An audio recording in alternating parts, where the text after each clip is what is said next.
공수처 선관위 헌법재판소 불법과 파행을 제기하고 있습니다. 이 모두 때려 부셔야 됩니다. 초공수처.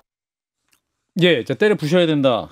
서천호 국민의 의원의 발언이었는데 이분이 이제 경기지방경찰청장 출신이고 국정원 2차장까지 하신 분이고 부산경찰청장도 하신 것 같아요. 이거 어떻게 봐야 됩니까? 이게 굉장히 부적절하다는 얘기 많이 있습니다만. 예, 헌재 건물을 부수자는 뜻은 아닐 거예요. 그런가요? 그렇죠. 선의를 파악하면? 네, 그런 얘기는 아닐 겁니다. 결론적으로는 헌법재판소에서 어떤 결정이 났을 때 불리한 결정이 나오면 뭐 어떻게 하자 뭐 이런 정도로 그러니까 결국은 이제 물리적인 불복을 말씀하시는 건데 저희 당 소속 의원이든 어떤 분이든 간에 저런 발언을 하면 안 되죠.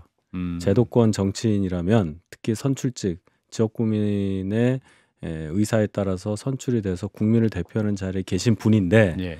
우리 헌법에 엄연히 나와 있는 헌법재판소의 기능과 존재를 어떻게 하자라는 얘기는 탄핵 심판을 앞두고 결코 해서는 안 되는 얘기고 저분의 의사가 저희 당 전체 의사인 것처럼 포장이 되잖아요. 예. 그 피해는 당 전체가 받는 겁니다. 예. 그렇지 않다는 것 제가 다시 한번 강조하고 싶습니다. 당 차원에서 경고도 해야 된다 이런 목소리 나옵니다만 네. 그런 수준의 좀 조치도 필요하다. 글쎄요. 뭐 당에서 징계를 하고 안 하고야 또 이제 지도부의 의사가 있겠지만 예. 많은 지지자분들께서 저 발언에 동의하지 않는 것은 확실하다. 예, 보수 내에서도 그렇습니다. 예. 김지호 대변인. 저는 국민의힘의 어떤 공천 시스템이나 당을 운영하는 그냥 운영 기조가 어디까지 곤두박질지 정말 예상이 안 될 정도로 좀 참담하다는 생각이 들었습니다. 예. 이분이 사실은 보면은 인터넷 댓글 여론 조작 사건으로 예. 징역 6월에 집행유예 1년으로 원래는 국회의원이 못 될 사람인데 예. 윤석열 대통령이 사면을 줘서 그것도 23년도에 그래서 공천까지 줘가지고 국회의원이 돼서 결국은 지금 광화문에 나와서 이건 굉장히 망언에 가까운 행위잖아요. 그런데 예. 이 망언에 대해서 국민의힘에서 아무런 조치도 취하고 있지 않습니다. 제가 사실 중고등학교 때 신문을 읽고 정독하고 정치에 관해서 관심을 가졌는데 여태까지 국민의힘이 이렇게 저질스러운 정치인이 활동하는 걸 저는 본 적이 없었습니다.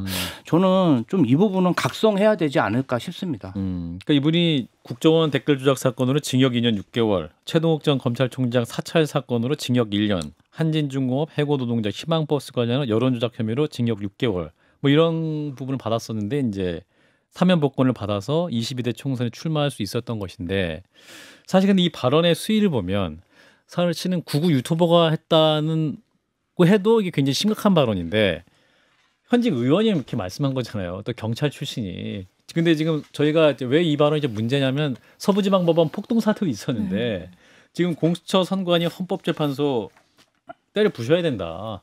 이 발언 자체가 좀 가볍게 들리지 않지 않습니까? 전혀 사실은? 가볍지 않아요. 예. 진짜 큰 문제라고 저는 생각하는 게 말씀 주셨듯이 왜냐하면 윤석열 대통령이 불법을 사법부가 하고 있다라고 예. 했어요. 그때 국민의힘 지도부가 사법부 비겁하다고까지 이야기를 했었습니다. 예.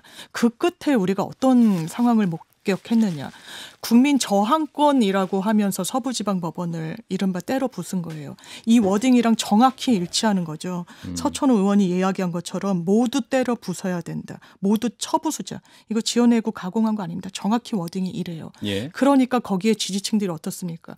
국회의원이라면요. 헌법기관이에요. 말의 무게가 상당해요. 예. 이런 부분과 관련해서 우리를 지켜줄 수 있겠구나. 이건 그러도 되는 부분이라고 우리한테 사실상 이야기를 하고 메시지를 내는구나. 이상도 이하도 아닌 걸로 합니다. 지금 불만이 있는 세력들이 당연히 있죠. 예. 탄핵에 반대를 한다라고 해서 그게 반민주고 이렇지는 않은 거예요. 당연히 의견은 있을 수 있는 거죠. 그런데 이걸 폭력으로 비화되게끔 하는데 방아쇠를 그것도 기성 정치인이 당긴다? 있을 수가 없는 일입니다. 이거는 국민의힘에서 뭐 민주당에선 제명까지 요구하고 있습니다만 예. 적절한 수준의 경고 내지는 최대한 다시는 이런 발언이 나오지 않도록 이건 해야 됩니다. 이거는 공당의 책임이에요. 이 변호사님은?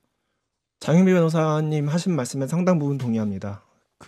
지금 이거는 그냥 넘어가서는 안 되고요. 예. 당 차원의 조치가 전 있었으면 좋겠고 또 서천 의원 개인도 본인이 이제 어쨌든 무리를 빚은 거에 대해서 사과를 하셨으면 좋겠어요. 이게 보수 집회가 지금 여의도와 광화문으로 나뉘고 있는데 예. 여의도가 조금 더 온건하고 광화문이 조금 더 급진적입니다. 그래서 뭐 여의도가 순한 맛이면 광화문 여의도파, 광화문파 뭐 이렇게 예, 예. 있는데 이게 이제 매운맛인 광화문 집회에서 나온 얘기이기 때문에 예. 아마 그 집회 현장의 분위기라든가 여기에 많이 휩쓸린 건 있었을 거예요. 하지만 어쨌든 현직 국회의원으로서 그리고 당 지도부가 헌재 결정과 이제 법원의 판결에 대해서 우리는 승복할 것이다라고 분명하게 말을 해놓은 상태에서 뭐 물리적인 뭐 때려부수자는 얘기는 아니겠지만 어쨌든 이런 식의 어떤 판결에 불복할 것 같은 그런 뉘앙스의 말씀을 공공연하게 하신 것은 그거는 해당 행위에 해당한다고 저는 생각합니다. 해당 행위다. 예, 그래서 이런 어떤 선을 넘는 언행에 대해서는 본인 스스로도 사과를 하고 그리고 당 차원에서도 어떠한 조치를 해야 된다. 저는 그렇게 생각합니다.